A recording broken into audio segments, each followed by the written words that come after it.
He is not called Beep the Meep. He has never been called Beep the Meep. From 1979, when that comic strip was published, he was not called Beep the Meep. He is the most high beep of all the Meeps. It's his rank. It means king. And it's a fandom invention that he's called Beep the Meep, and everyone calls him Beep the Meep. And I stand here on my lone soapbox going, no, I will not have this. His name is not Beep the Meep. He is the Meep. And nobody listens to me, and they'll go, yeah, but we're calling him Beep the Meep. But that's my little soapbox about the Meep. Direction point! Direction point! A Doctor Who podcast network.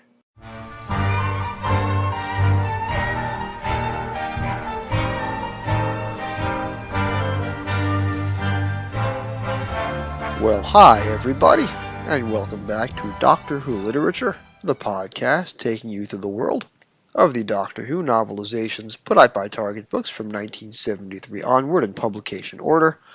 We're a member of the Direction Point Doctor Who podcast network. My name is Jason, and I'm your host on this journey, this very long journey. This is the first episode to be released after the 2-year anniversary of this podcast. That means I've been bringing you this weekly show every Sunday for exactly 2 years.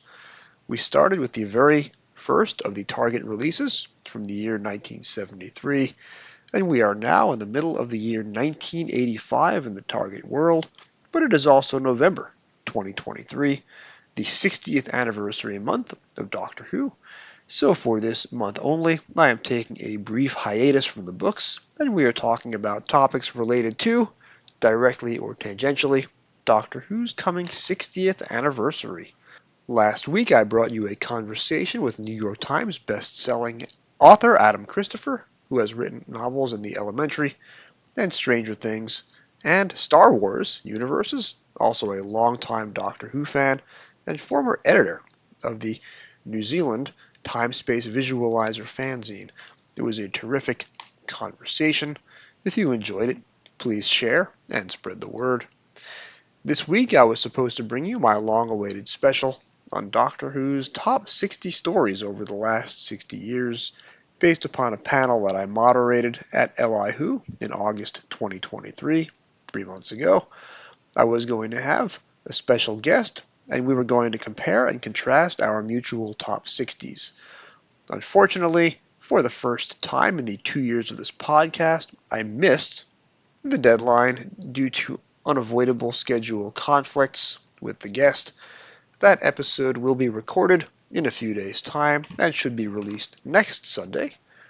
So this week, with nothing else in the hopper, I am giving you 2 interviews that I recorded at LI Who with guests in August 2023. You're going to hear from Gary Russell, and you're going to hear from Mickey Lewis, both Doctor Who novel authors. Gary wrote several novels for the Virgin Publishing and BBC Books line, and also has been writing novelizations, starting with the original novelization of the 1996 TV movie, the recent expanded Target edition of the TV movie novelization, and coming very soon, the novelization of The Star Beast.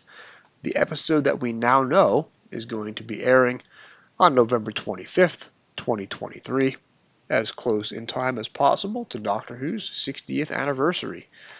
This conversation was held in August, so there were some things that I didn't know when I sat down with Gary, and there were also some things that Gary knew that he was not able to share with us at the time. You will hear Gary talk about Inferno. What I didn't know is that new Inferno material is coming between Cutaway Comics and Gary Russell, and of course, Jim Sangster.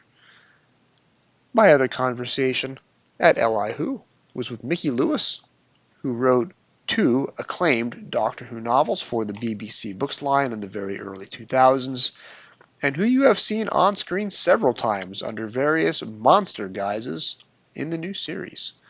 So that'll be this week. Conversations with Gary Russell and Mickey Lewis.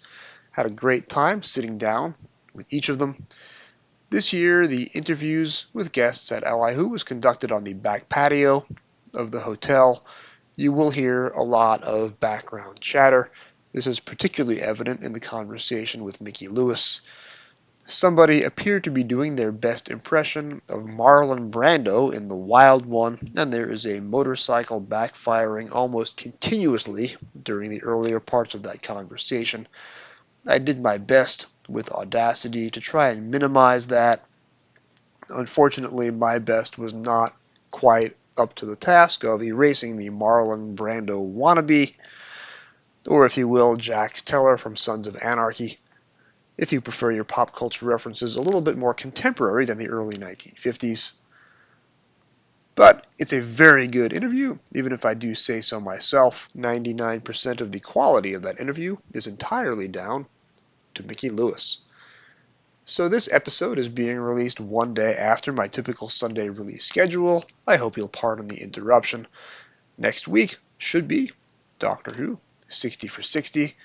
I will have some other guest interviews and 60th anniversary topics, 4 episodes coming out the next 2 Sundays after yesterday. And then in December, we should be resuming our usual target course. We're going to have some long-time friends of the show coming back in December as we return to the 1985 targets. Jim Sangster will be first up. I also see Pete Lambert on the schedule. I see Cy Hart on the schedule, looking to extend his record as the most frequent interview guest on this show. And then coming up after that will be book number 100. Target book number 100, The Two Doctors. That is currently in the works as a bumper episode featuring multiple guests discussing the same book, similar as we did with The Five Doctors, which was episodes 81A, B, and C of this podcast. In the meantime, I hope you enjoyed this slightly belated episode featuring slightly belated releases of interviews that I did at Li Who in August 2023. Next week, we'll be back at you with more 60th anniversary goodness coming up on the November 23rd release of The Star Beast, for which Gary Russell's novelization, I believe, is due out in January 2024. You can find me on Twitter and Blue Sky and Mastodon as Doctor Who Novels, Dr. Who Novels. Please contact us on Gmail at Doctor Who Literature. That's drwholiterature@gmail.com. This podcast is produced by Dave Barsky, Jim Sangster, and yours truly. Our logo is designed by Jim Sangster. This week's episode was written and produced by myself. And now, Gary Russell and Mickey Lewis. Let's get to it. They all say, who is Doctor Who? This is Tim Treloar. This is David J. Howe. I'm Peter Purvis. I am Sadie Miller. This is Lauren Cornelius. Larry, it's Fraser. For all things in the Doctor Who collecting world and beyond, the Doctor Who Collectors Podcast. I'm Larry Van Mersbergen, your host, and I've been collecting for 42 years. You're listening to Doctor Who Literature on the Direction Point Podcast Network. Keep turning the pages. So I'm sitting here at Li Who 2023 with the great Gary Russell. Gary, thanks very much for sitting down with me. Jason, it's my pleasure. Thank you for asking me. When did you first discover the Target novelizations? That would have been in 1974, I think. And I walked into my local branch of Woolworths, which in the UK in those days was a big, not a department store, but they sold everything. You know, you could get absolutely everything in Woolworths. And they had books. And I walked in and I suddenly saw these Doctor Who books. I saw Doctor Who in the Day of the Daleks and Doctor Who in the Doomsday Weapon. And I thought, oh my God, Doctor Who books. So that was an instant sort of, I have to have this. But then it was like, I've only got 30p on me, and these are 25 pence each. Oh my God, which am I going to have? So Day of the Daleks was the title I recognised. I didn't know what the Doomsday... I thought, there isn't a story called The Doomsday Weapon. I have my Radio Times 10th anniversary special. I know there is no story called The Doomsday... So that must be a made-up story. So I bought Day of the Daleks. I went home. I read it again. Thought this was the most astonishingly brilliant thing I've ever seen. So I begged and borrowed from my mum. And the following week, I went back to Woolworths to see if I could find this Doctor Who and the Doomsday Weapon and see what that was. And I bought it. And then I also saw Doctor Who in An Exciting Adventure with the Daleks, and Doctor Who and the Crusaders, and Doctor Who and the Zarbi, and I went, oh, there's lots of these books, and that's that old bloke that is in the Radio Time special, but I don't really remember ever seeing. I'll come back for those another day. And that was the start of the addiction. And every week, in those early 1974 days, one book would get picked up. I think I went for Zarbi next.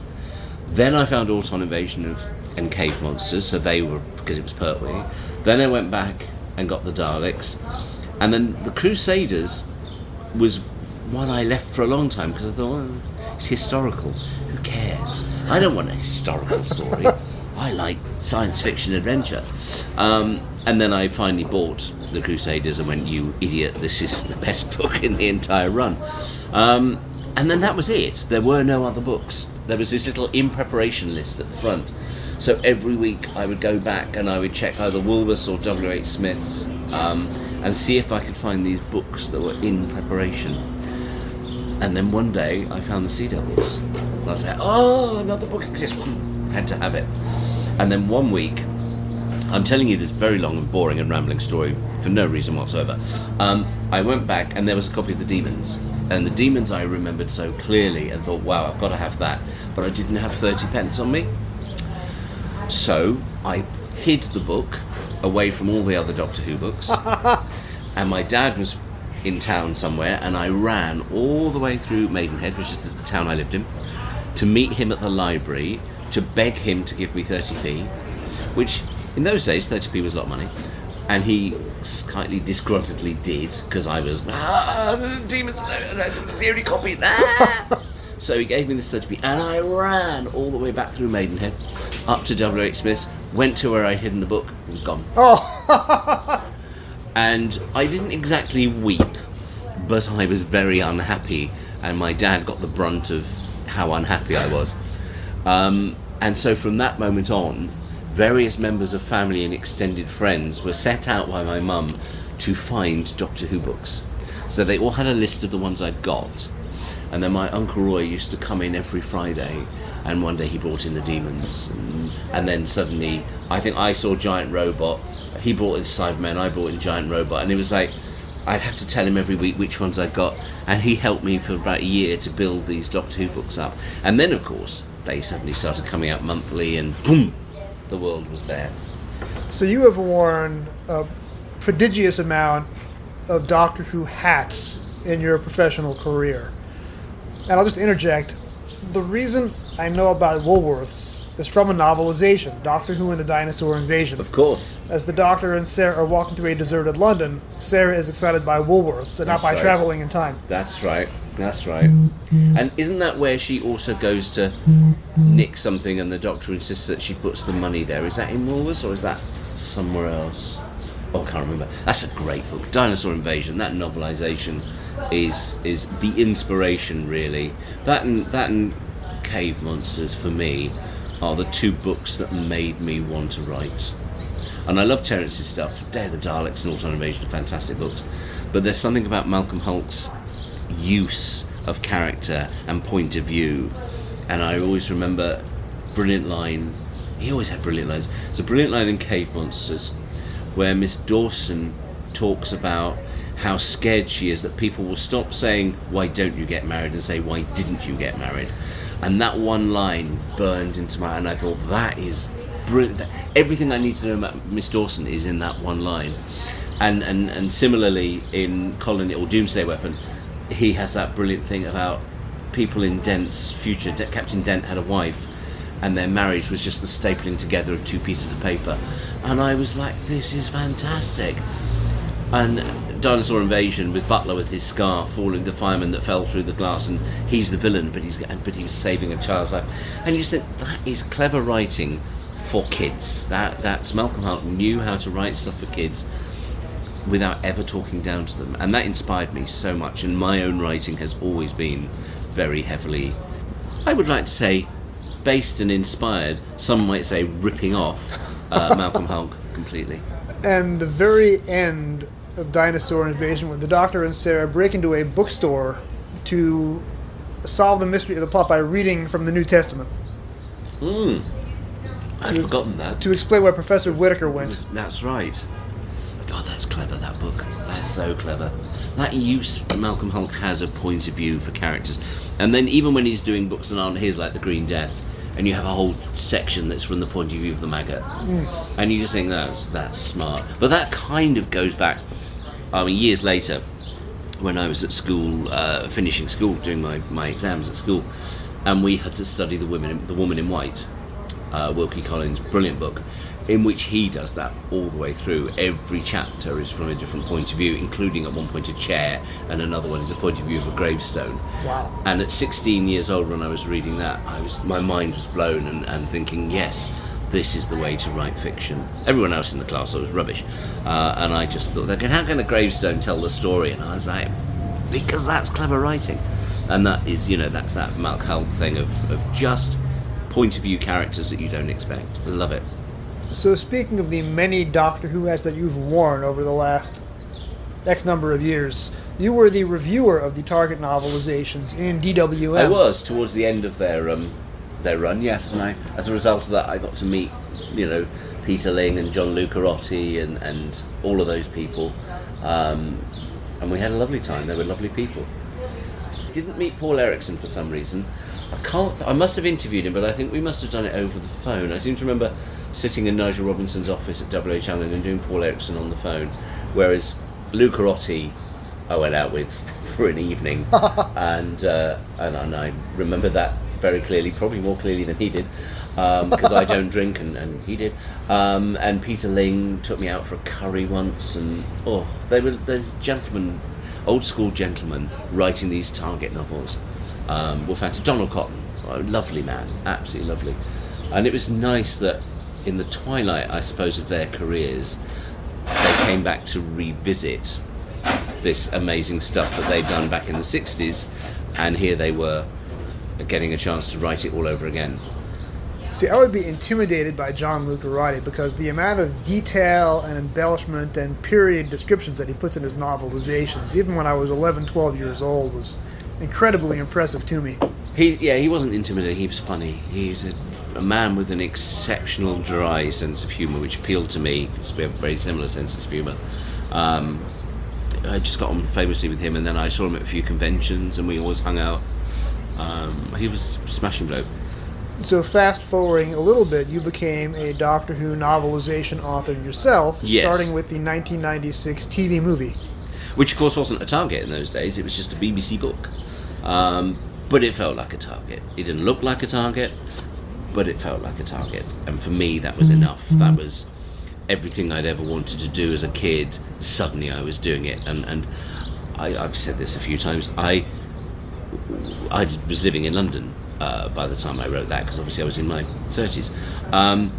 But when it came out, I went home, back to Maidenhead, back to my mum's house, and I went down to W.H. Smith's in Maidenhead to see if they had a copy, and do what I'd always told, the 10-year-old Gary had always said, which is I would go there, and any copy they had, I would turn so the cover was facing out, and I'd cover up everyone else's books. And I did exactly that, and I have never been so happy. And I still do it today. If I'm in a bookshop, I did it, I was in Manhattan on Thursday, and I went into a bookshop, I went to Barnes & Noble there, and they had a copy of the TV, the current version of the TV movie novelisation, and the two Eric Saywood ones. And the two Eric Saywood ones were facing front, and mine was spine in, and I went, nope. I put mine facing front, and took a little photograph, and went, yes. Now, being a native New Yorker myself, which Barnes & Noble was this? The one on 5th. 5th Avenue? Yes. All right. I go to the Union Square one, which is 14th Street, not too far from Forbidden Planet and the Strand. I didn't get to go that far down because I was jet lagged to hell, so I was hovering around the 40s, and I just thought, on my way back to Grand Central, I thought, I'll stop off at Barnes & Noble, and there it was. Yes, a copy of my book in another country. Next time I am in the Union Square Barnes & Noble, I will do the same thing. I will block out Eric Saywood's... Well, it doesn't matter that it's Eric's. You have to block out everybody's with mine. His especially, though. That's all that matters, is just blocking out everybody's books and putting mine facing forward so that everyone goes, there's a Gary Russell book, we must buy it. And I get very happy. So I remember many years ago going to Visions 1996 in Chicago, where Yep. you and Philip Siegel and Yi-Ji Cho were guests. And I recall they had talent shows back then for the guest of honor. Did, yes. And you read out portions of the novelization that didn't make the final cut, including descriptions of the previous, I guess at that point, 7 Doctors. Yeah. Yeah. But what blows me away is you saved that material and you reinstated it to the Target release of the TV movie last year. I would love to tell you that I saved it. I didn't. My friend Kathy Sullivan saved it. Or she had a link to it. I think I'd put it up on a very old website of mine back in the 90s that was long since dead. And she still had a live link to it. And she found me all these bits from the TV movie. So that's how they went in. Bless Kathy for that. So yeah, it was great because when they said to me, you know, we're going to reprint the McGann movie as a Target. I went, woohoo! Finally, I'm a Target. And they said, look, you know, do you want to? This is an opportunity to put back in all the stuff that you originally had to cut out. And I said, yes, I'd like to do that, and I'd also like to tweak the whole thing because my geography of San Francisco in 1996 was not what it is in 2020 when I redid the book, and I had so many things wrong. I remember being chastised very heavily by somebody online because I had referred to the Golden Gate Bridge going over a river, and I was told, no, it is a bay, it is not a river. And I thought, well, that's the first thing I've got to check. But I did a search, you see, because I'm completely anal about this. So I did a search of criticisms of the 1996 TV movie novelization, knowing that would lead me to lots of reviews where people would point out all the things I'd got wrong, and that was a godsend, because, all right, so I got that wrong, did I? Well, we can change that. I got that wrong, did I? I didn't get that wrong, that's perfectly right, but, you know, you're wrong. And it was marvellous, and so I was able to do all these tiny little tweaks that just made the book a bit better. Speaking as somebody who was an American college student in the 1990s, there are 2 things you do not give an American college student in the 1990s: a keyboard and an audience. I think that's true of the internet generally, and social media more so these days. I think if everything had a 24-hour delay on it, you hit post, but nothing goes live for 24 hours, and you've got 24 hours to think about what you've just posted, I think the whole internet would be a much better place, because I think a lot of people go, you know what, I wrote that yesterday, I've woken up this morning, I don't really mean that, that's a bit shit, and you change it. Some people wouldn't, obviously. I'm sure Elon Musk and Donald Trump would never change it, but normal, sensible people would absolutely change what they wrote, and we'd have a much happier world. A much happier world without Donald Trump in it, yes. Well, obviously, that goes without saying. So, I realize there are probably many things you cannot tell us about your forthcoming novelization, so I'll be very, very, very brief. But you are novelizing something called The Star Beast, which is I believe it's the first of the new RTD episodes, due to air about 3 months from now. How did that contract come about? What can I say about that? It was Russell's idea that I did it, which is incredibly flattering. And I was contacted by Scott Hancock, his script editor, who said, "Are you busy?" And I was like, "No." Okay. Oh, that's that, is it? And the next thing I knew, Russell was on the phone going, "Right, I'd like you to do this. We'll sort out. Are you up for this? Sort out BBC Books." I was like, "Yes." And then BBC Books got in touch and said, "Oh, how would you like to?" And I said, "I've spoken to Russell," and they were like, "All right, we'll cut all that out then. So we'll just go straight to are you going to do it?" "Yes." "Right, here's the contract." And it was lovely. It was absolutely lovely. Were you given a page count to aim for? Most of the old targets tapped out at 128 pages. I imagine you have not given a page space. count, I was given a word count, which was 35k, which I think is probably standard for the modern targets. I think that's what Kablam and Witchfinders and Zygon, What's It, and all of those, they're all 35k. Were you working from a shooting script? Were you given carte blanche to make embellishments or additions? Those are questions I cannot answer. Understood. We'll revisit that after the books come out. After the books come out, I will talk happily about every aspect of it. But yes, I have signed NDAs in blood that I can't answer questions like that, I'm afraid. Can you address the emotion that is involved in novelizing a brand new cutting-edge story? Well, Yes, I mean, phenomenal. And it's Russell. The man is my mentor and my god, and a man I have been friends with for 20 years, more than 20 years, well over 20 years. So long before I went to work for him, long before Doctor Who came back. And I have nothing but love and admiration and utter respect for him. So to be asked to do it was the honour. I mean, I've novelised Russell before because I've novelised his Sarah Jane Adventures. Yes. And that was terrifying enough. This was more terrifying. But of course, the added excitement and thrill of this one is, as well as novelising Russell's script, I have in the back of my mind that there was also a comic strip that I loved by Mills and Wagner and Dave Gibbons. And so all of this is sort of swarming around in your head. And there is a guest at this convention dressed as the Star Beast. Is there really? Yes. I have not seen that. Peep the Meep, I believe, the big blue costume. I will say this, because this is not breaking any NDAs. He is not called Beep the Meep. He has never been called Beep the Meep. From 1979, when that comic strip was published, he was not called Beep the Meep. He is the most high beep of all the Meeps. It's his rank. It means king. And it's a fandom invention that he's called Beep the Meep, and everyone calls him Beep the Meep. And I stand here on my lone soapbox going, no, I will not have this. His name is not Beep the Meep. He is the Meep. And nobody listens to me, and they'll go, yeah, but we're calling him Beep the Meep. But that's my little soapbox about the Meep. I will sit here happily corrected. So I am reading the Target books one a week for a Doctor Who Literature podcast. So that means I read 120 pages every week for a Sunday morning release. These books are immediate in my mind. And some turns of phrase I recall from 30, 35 years ago, which is how much those books have burned into my consciousness. What are some of the Target books that you still carry with you in your head all these years later? All of the Mac Hulks, without a doubt. Auton Invasion and Day of the Daleks. I did an introduction for the reprint of Day of the Daleks because they said to me, which one would you like to do? And I said, I'd really like to do Day of the Daleks because it was my first. And it opened my eyes to Terence's marvellous ability to take... I mean, of all the Target novels I think Terence ever wrote, the difference between Day of the Daleks the novel and Day of the Daleks on television is phenomenal. I mean, really, it's a précis of the TV show, and the rest of it is all Terence new stuff. So I've always loved that. I think it's... I would say, what have I kept with me? I've kept with me all of the Black Logo books. When it went to the sort of, what I always call the bridge logo, I don't know what the official term for it is, the one that's broken down from the Diamond logo. There are odd ones that I will remember, like Dinosaur Invasion, and I always quite liked his novelisation of Carnival of Monsters. And it's no sort of in-depth expansion of Carnival of Monsters, but Terence just writes it so charmingly and so nicely that it's a good one. Three Doctors is always a good one.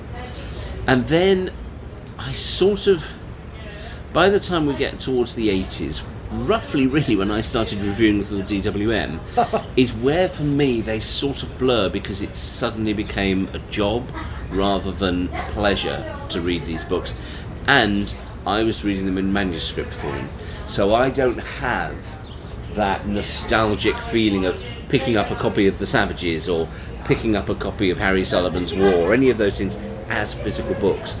I had manuscripts and was reviewing from that, and have therefore never read those books. They all sit beautifully on my shelf in both hardback and paperback, but that's a whole different experience for me. So for me, it kind of, by the time you've got to the 80s neon logo, my brain has started to just go, these are just Doctor Who books and I buy it every month and I'll read it, or I'm reviewing it for DWM as a manager. So there's no nostalgic attachment to them at all.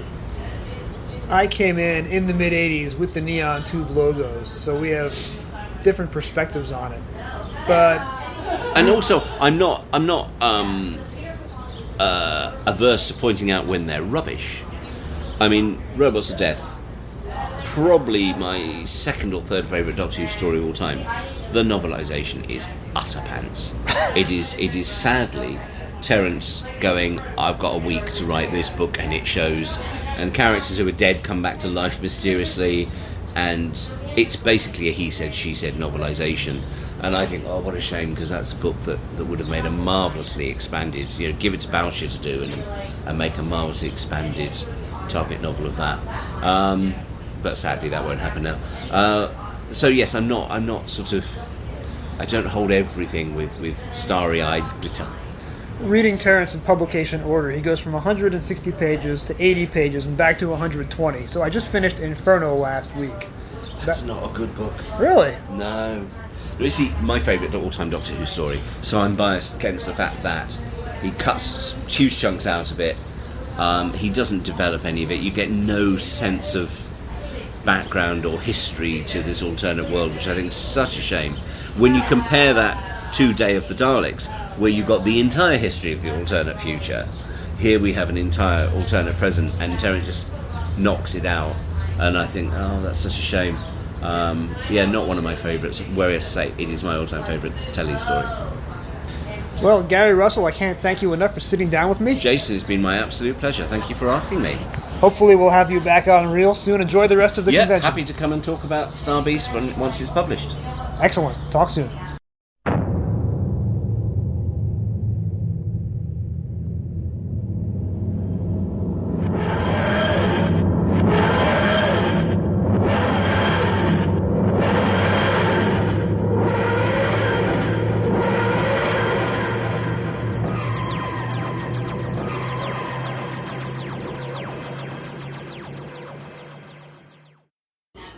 And I'm sitting here at L.I. Who with Mickey Lewis. Mickey, welcome to Doctor Who Literature. Well, thank you very much for having me.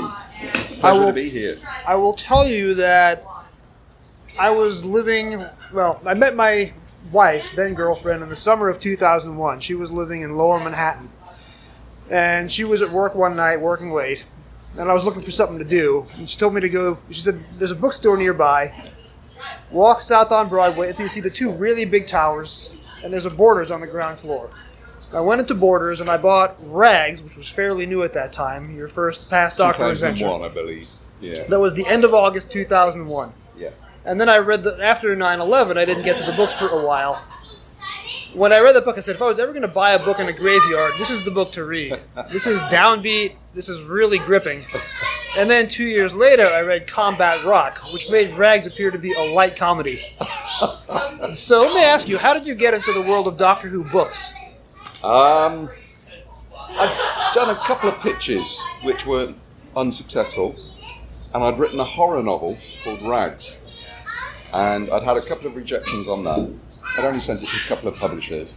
I thought, do you know what? Maybe I should turn this into a Doctor Who pitch. So I did, and I sent it off to the editor at the time, Justin Richards. Within, I think it was only a week or so, I heard back and he said, yeah, I love it. I want you to write it. I thought, brilliant. How did you choose the team of the Third Doctor and Joe? Well, a lot of people have criticised me for those two books for the simple reason that they're putting their beloved Doctors, particularly the Patrick Troughton team, the most innocent team, has been quoted at me. What have you done to the most innocent team in Doctor Who? And my answer is, I used those combinations, the Third Doctor Joe, Brigadier, Mike Yates, Troughton, Fraser. I'm mixing up the real names and the fake names, but what the hell, you know what I mean. And Victoria. And because I particularly loved those eras and those combinations, those families. That's why I had the hugest affection for them, so I wanted to use those. If I didn't like them, I wouldn't have used them. And you gave Victoria a spine and a real backbone in Combat Rock, which I really appreciated. Absolutely, yeah. Because the trend of the books was to treat her as a peril monkey. Yes. But you put her in a horrible situation, and she really shone. I'm glad to hear that was appreciated, because a lot of people were saying, what have you done to Victoria? That's disgusting, and how dare you? But thank you for pointing out that she did fight back, and that she rose to the occasion, as you said. So I'm sure that Deborah Watling, the lovely late Deborah Watling, would have loved to have had a little bit more strength to her, been allowed to show more strength to her. That might have been always following in Fraser's tales, on Fraser's tales. that might have been a hard story to film in Lime Grove Studio D, but the book fortunately had no budget cuts. Absolutely. When did you become a Doctor Who fan? When I was 5 years old, 5 or 6 years old, my earliest memories, I'm not going to reveal which ones those are, because my age will always be a secret. It has to be in this industry or you never work again. Of course. It's such a discriminatory industry. But Pertwee particularly, absolutely loved the era. So just grew up with the Target novelizations, the Terrence Dicks, Malcolm Holt, all of those, and still got them in immaculate condition. Kept them all these years. Yeah, I've always been a fan. I remember. Oh, that's annoying, isn't it? Yeah, thank you very much. Somebody is backfiring a motorcycle right by our outdoor patio table. Yeah, brilliant. So just to bring back a moment, so you were a big fan of the Target books, and this is a Target book podcast. Okay. So I'm very glad to hear that. What are some of your favorite Targets of all time? It's difficult to differentiate the contents from the amazing covers. Chris Achilles. So it's a two-part answer really. Favourite covers and the favourite actual novelizations. Right. Favourite novelisation is probably The Autumn Invasion. It's one of, well, actually the Daleks and the Crusaders and the Zabi were the first ones I bought. But Autumn Invasion and the Cave Monsters were the first ones that really made me fall in love with the novelisation. So particularly those two, The Abominable Snowman as well, and The Demons. All of those. Now I started to fall a little bit out of love with them when Terrence started getting a little bit lazy. Started writing 100-page novelizations. I thought, oh, come on. And then I started getting older, and I thought I should really be reading something a bit denser and a bit more complex. But I'll just say this. I remember reviewing Pyramids of Mars by Terrence Dicks for a school project, and they say, it's time you've moved on from this sort of thing. I thought, oh, okay. Can I just say the covers? Achilles, what a genius. I mean, I've got the Clack t-shirt at home. I wore that yesterday. Did you? That's amazing, isn't it? And I've been collecting the mugs off lovely Tasha, sorry, I should kill me for that. Tasha, his widow. So yeah, I struck up a good friendship with her, and I always go around and pester her. I want some more mugs, more posters, because he's my favourite artist, Doctor Who artist of all time. I just mentioned Jeff Cummins as well. I can't believe how lovely Jeff. I love his stuff as well. I got to meet him at Gallifrey 1 back in February. Delightful man. Oh, he's lovely, yeah. And I particularly like the Horror Fang Rock one and Face of Evil. So I've got to mention Jeff. Come on, that wouldn't be so unfair. So as a horror writer, who were your biggest influences when you sat down to write your novels? Ramsey Campbell. I don't know if you've heard of Ramsey Campbell. He's a Liverpudlian British author. He was widely touted by Stephen King in one of Stephen King's books on writing, saying this man, particularly talented writer, you should all seek him out. But he's not for all tastes, because his writing is it will lead you down dark alleys in the mind. It's not gory. It's the literary equivalent of having an acid tab, I would say, taking an acid tab. It really does mess with your mind. The surrealness, the sense of dread. He just captures these faceless, homogeneous streets urban homogeneous streets perfectly. Amazing. All the houses looking the same, the estates, and then he puts tormented characters in those settings. So yeah, he's brilliant. And Stephen King, of course, he's the master of characterization. So. What are some of your favorite Stephen King novels? I don't particularly have any favourite novels. I just admire his writing, because he does get criticised for being too simplistic. Oh, Stephen King. Anyone reads Stephen King. There's a lot more to his writing than appears on the surface. The masterful characterisation, the plot lines, the folksy storytelling that really grips you straight away. I mean, that's not easy to do. Dickens could do it. King can do it. He's the modern Dickens in many ways, in my mind. I would also add that Stephen King tells you in his stories who his favorite authors and novels are, so he's a gateway drug to a higher level of literature. Yes, yeah, I tend to do that with music. I should do it more with writers in my books. I tend to reference favourite bands. I should reference writers more. Ramsey Campbell. I'm doing an article on Ramsey Campbell at the moment for the Dark Side magazine in Britain, so check that out when it's out. I certainly will. I'll promote that on the podcast. You are one of the few Doctor Who novel writers who also has been a Doctor Who actor on television. Did you envision as a child you were going to be both on screen and writing the words?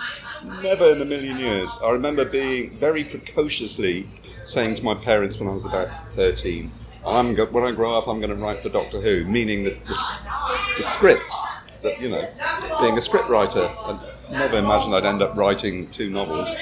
Never in a million years would I have dreamed of becoming one of the main monsters on recurring monsters. So yeah, it's just one of those weird twists of fate that led me to where I am now. In a word or two, how did you become involved as an actor on the show? It really was as simple as getting a call from my agent saying, would you like to be on Doctor Who? It's as simple as that. As a monster. They didn't tell me what monster. I said, yes, of course. It was actually a recorded message. I was out at the time, and this was before I even had my mobile phone wasn't working. They used my landline, so I got home to find this recorded message. Would you like to do it? So of course I phoned them back and said yes. Didn't tell me what it was until I turned up a week or so later, and the AD said, you know you can be a Dalek, don't you? Like, oh. Oh, wow. Okay. My first ever job on Doctor Who as a Dalek, and one of the Dalek animated puppets, corpses, in the crashed spaceship in the snow. Asylum of the Daleks. Asylum of the Daleks. That's it. And who were some of your favorite monsters to play? I loved bringing back the Sea Devils. That was a real honour, because I loved them as a child, being a Pertwee fan, and I thought the Sea Devils were so iconic. And I was thinking, why haven't they been brought back before now? And then suddenly, Ray Holman, the designer, I was doing a Sideman episode, and he said, oh, this is what you'll be doing next. And he took me over to his desk, showed me this incredible sketch of the new Sea Devil, and my jaw dropped, of course. And he incorporated so much of the original design in cleverly and tweaked it a little bit, just to make it slightly more piratical. But I loved it, so that was one of my favourites. Sidemen, of course, especially the Ascension of the Sidemen design. I thought that was wonderful, with the retrograde helmet and the little spikes. Yeah, that was fantastic. And the black ones, the Cyber Masters. Oh, yes. Yes. I think we have time for 2 more questions before your next event. Okay. In the old days, in the studio under the hot lights, you would hear about the monster artists literally sweating gallons into their boots. Oh, yes. What is the physical discomfort level of playing a monster in 21st century Who? Well, the Sea Devil, again, we filmed it on the hottest day of the year, under the hot studio lights as well. It was insanely hot.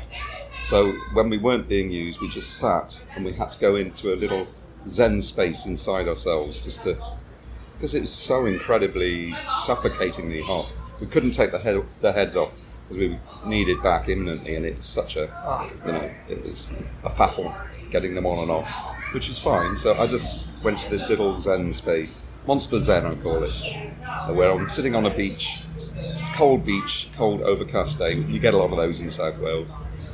Instead of in this hot studio wearing a Sea Devil head. And we have time for one last question. I heard you mention this on yesterday's Saturday panel. Doctor Who books are still being written. Would you like to come back and write a 3rd? Funny you should say that. I have approached them.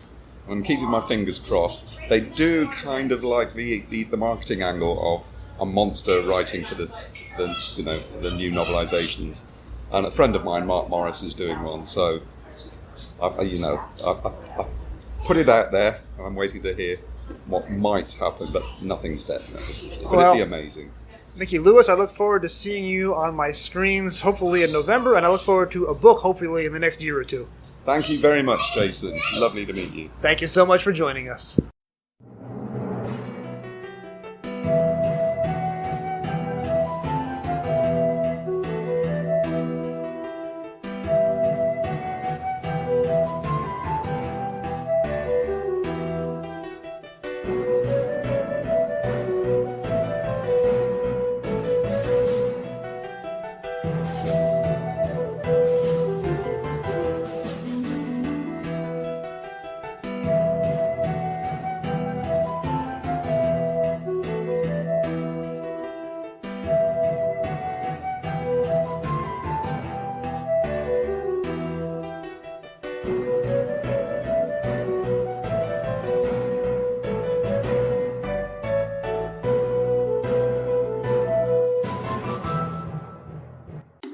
Direction point. Direction point. A Doctor Who podcast network.